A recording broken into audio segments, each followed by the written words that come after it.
ये क्या 4 हफ्ते का ये स्टॉक तीन बचा था सौ इनके पास ऑयल तीन का। सौ अरब डॉलर के हवाले से बातें निकले हुए कोई 10 दिन हो गए, और वो उसी दरमियान में एमओयू भी साइन हो गया। तो क्या अभी तक ये वाजे नहीं हो सका कि वो 300 बिलियन डॉलर बकौल जेडी वेंस के ये अरब ममालिक की तरफ से एक फंड बनाया जाना है, और बकौल डोनाल्ड ट्रंप के अमेरिकन टैक्स पेयर का सिंगल पैनी इसके अंदर नहीं जाएगा। तो अभी तक ये बात नहीं खुल सकी कि वो किस किस की तरफ से कितने कितने बिलियन डॉलर्स की किस मद के अंदर जो है वो मंजूरी हुई थी या बातचीत हुई थी या उसका फ्रेमवर्क तय हुआ था, और किस किस्म की वो ट्रेड होना थी और किस किस्म के रास्ते ईरान के लिए खोले जाने थे। 150 बिलियन डॉलर तो हमें पता पता लग गया, खबर आ गई है कि 150 बिलियन डॉलर तो कमिटेड है कि कौन देगा कौन नहीं देगा। देखें, बोलने से मेरे ख्याल में फर्क नहीं पड़ता कि जेडी वैंस क्या कह रहा है, ट्रम्प क्या कह रहा है, क्योंकि लिखा हुआ क्या है मुआहदे में लिखा हुआ ये है कि यूएस और उसके जो एलाइज हैं वो मिलके देंगे जो भी पैसे देंगे। अब इसके अंदर किसी और मुल्क के थ्रू यूएस जो है उनको पैसा दे, फिर वो ईरान को पैसा दे, या यूएस खुद करे, या वो खुद से जो रीजनल कंट्रीज हैं वो खुद से कर लें।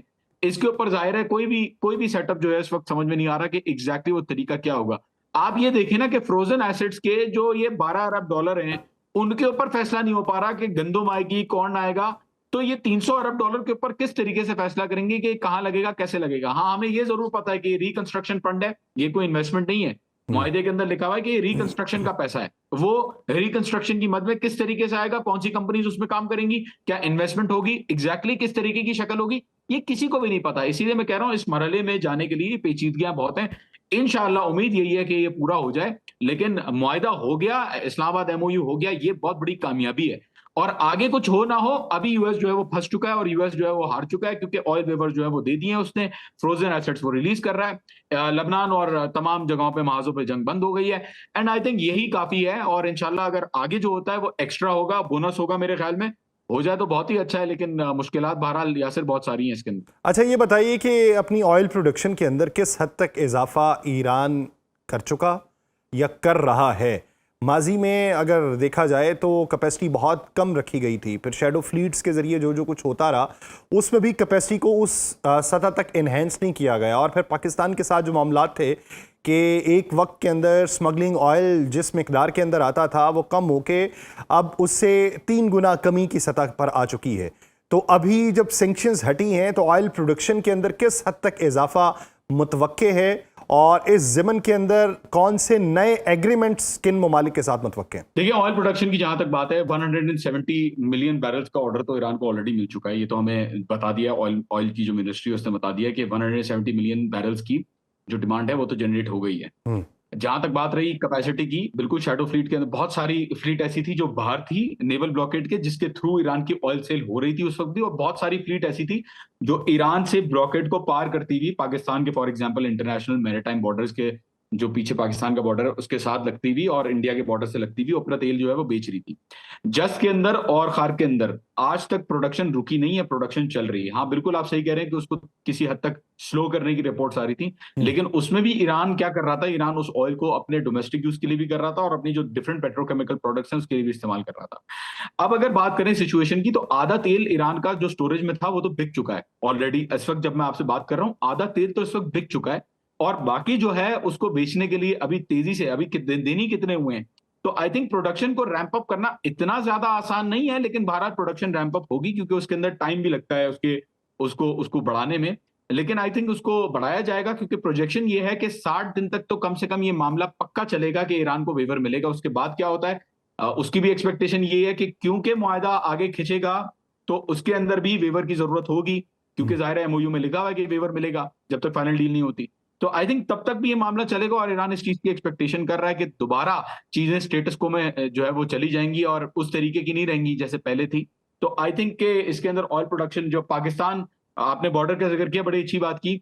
जो तेल जाता था ईरान से पाकिस्तान स्मगल हो गया, उसके अंदर सिर्फ ये नहीं था कि ईरान की तरफ से प्रोडक्शन कम थी, बल्कि पाकिस्तान की तरफ से, जाहिर है स्मगलिंग की वजह से नुकसान होता है पाकिस्तानी हम्म। इकोनॉमी को, तो उसको भी रोका जा रहा था उस फ्रंट पे कोस्ट गार्ड की तरफ से। तो अब उम्मीद ये है कि पाकिस्तान भी इसके अंदर एक जो है वो परचेज कर सकता है ईरान से तेल, बराबर में बॉर्डर है, एंड आई थिंक कॉस्ट भी कम होगी उसमें। तो आई थिंक एक अच्छा हमें नजर आ रहा है कि आगे एक अच्छा जो है वो टाइम है। दुनिया के पास डिमांड ज्यादा है, सप्लाई ऑयल की कम है, अभी भी स्टोरेज पूरी नहीं हुई है। ममालिक की जो तेल खरीदने की कोशिश कर रहे हैं, और बहुत सारी फैसिलिटीज ऐसी हैं जिनको नुकसान पहुंचा है, जिनकी वजह से प्रोडक्शन भी कम हुई है। फॉर एग्जांपल एलपीजी की अगर बात करें या एलएनजी की बात करें, तो दूसरे प्रोडक्ट्स भी देखने हैं, लेकिन तेल का जो है वो फायदा फिलहाल हो रहा है बहुत ज्यादा। अच्छा, हमारे यहाँ एक तासुर है कि ईरानी तेल जो है वो सस्ता मिलता है दूसरे तेल के मुकाबले में, और हमें ईरान से तेल ख़रीद लेना चाहिए। जब बैनुल अक़वामी सतह पे इतने में मिल रहा है तो ईरान से सस्ते में मिलेगा। सवाल ये पैदा होता है जॉन के, अगर माजी को देखा जाए तो माजी में ईरान के ऊपर सैंक्शंस थी। अगर माजी के अंदर $70 फी बैरल के ऊपर आलमी मंडी में तेल बिक रहा था, तो ईरान उसे 35, 40, 45 तक बेच रहा होगा, शेडो फ्लीट्स के ज़रिए या अपने महदूद जो इत्तहादी हैं उनको, या फिर बॉर्डर के ऊपर जो आ रहा होगा वो भी कम कीमत पे आ रहा होगा। तो जब अब सैंक्शंस ही उस पर से ख़त्म हो गई, तो ये फिर कैसे मुमकिन है कि ईरान बैनुल अक़वामी रेट के ऊपर ना उसे बेचे और फिर भी कम कीमत पे बेचे और लोगों को कम कीमत पे दस्तयाब हो?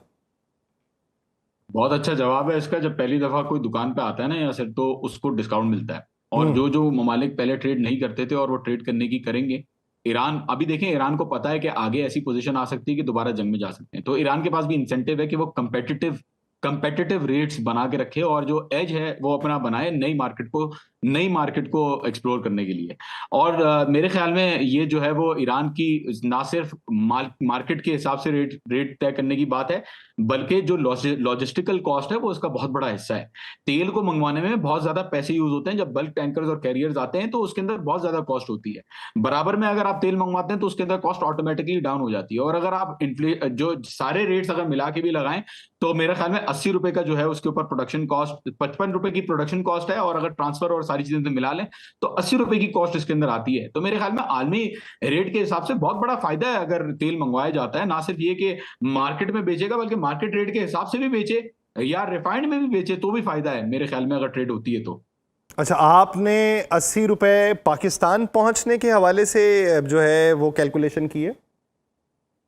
बॉर्डर तक पहुंचने में जो उसकी कॉस्ट है वो 80 रुपए तक की है। अब आगे आगे कितना उसका खर्चा आगे होता है मुझे नहीं पता इस बात का। और अगर क्रूड की आप बात करें तो कराची रिफाइनरी ने पहले भी ईरान का जो क्रूड ऑयल है वो उसको प्रोसेस किया हुआ है कराची में जो रिफाइनरी है। तो I think I am not sure कि उसकी कॉस्ट एक्स्ट्रा कितनी लगेगी, बट फिर भी बहुत बड़ा सिग्निफिकेंट डिफरेंस है। अगर आप 100 रुपए भी लगा लें कि फाइनल प्रोडक्ट 100 रुपए भी मिल रहा है, तो भी आई थिंक एक बहुत मेजर डिफरेंस है। जबकि लेकिन उस पे जॉन एक सवाल आता है, जो बहुत सारी कैलकुलेशंस और रिपोर्ट्स ये बताती हैं कि जो ईरानी क्रूड ऑयल है वो ज़रा ठोस शक्ल का है, और जो हम अरब ममालिक से मंगवाते हैं वो ज़रा पतला है, और पाकिस्तानी रिफाइनरीज उस पतले को प्रोसेस करती हैं जिसमें से ज़्यादा पेट्रोल और डीजल जो है वो एक्सट्रैक्ट किया जाता है।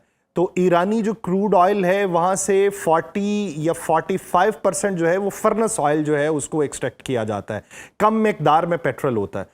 तो यहाँ पे फर्नेस ऑयल की किस हद तक ज़रूरत है, और अगर उसको लाके यहाँ पे रिफाइन किया जाए तो फिर पाकिस्तान को किस हद तक सूट करेगा वो? देखिए, लाइट क्रूड और हैवी क्रूड की बिल्कुल डिफरेंस जो है वो हो सकता है कि हो, लेकिन कराची और बलूचिस्तान में ऐसी जो रिफाइनरीज हैं पहले भी होती रही हैं जिन्होंने प्रोसेस किया है ईरानी तेल को। अब मुझे नहीं पता उसका कितना जो है वो फर्नेस ऑयल निकलता है और कितना उसका जो है वो पेट्रोल निकलता है, लेकिन स्मगलिंग तो बहरहाल आपके सामने हो रही है ना यासिर। तो स्मगलिंग अगर रिफाइंड की हो रही है तो ऑफिशियली क्यों ना वो चीज हो जाए। तो पॉइंट ये नहीं है कि वहां पे आके हम क्रूड को जो है वो क्रूड को फाइनली प्रोसेस करें। अगर फाइनल प्रोडक्ट ही ईरान के अंदर, अगर रिफाइंड प्रोडक्ट ही 55 और 60 रुपए का आ रहा है प्रोडक्शन कॉस्ट के अंदर, और उस रिफाइंड प्रोडक्ट को भी अगर हम निकाल के आगे इंपोर्ट करें, तो आई थिंक उसमें भी बहुत फायदा है। तो जरूरी नहीं है कि हम जो है वो क्रूड मंगवा के उसको प्रोसेस करें, जबकि क्रूड भी हम प्रोसेस कर सकते हैं, ये कैपेबिलिटी भी पाकिस्तान के पास है। लेकिन हम जो है वो रिफाइंड प्रोडक्ट भी मंगवा सकते हैं, उसमें कोई नुकसान नहीं है। अच्छा, गाड़ियां रहती है कि खराब क्वालिटी का होता है भाई, हम भी यहाँ पे जो है वो टोयोटा की गाड़ियां चला रहे हैं, हमारी तो गाड़ियां खराब नहीं होती। बहरहाल वो मुझे नहीं पता कितना सच है कितना नहीं है।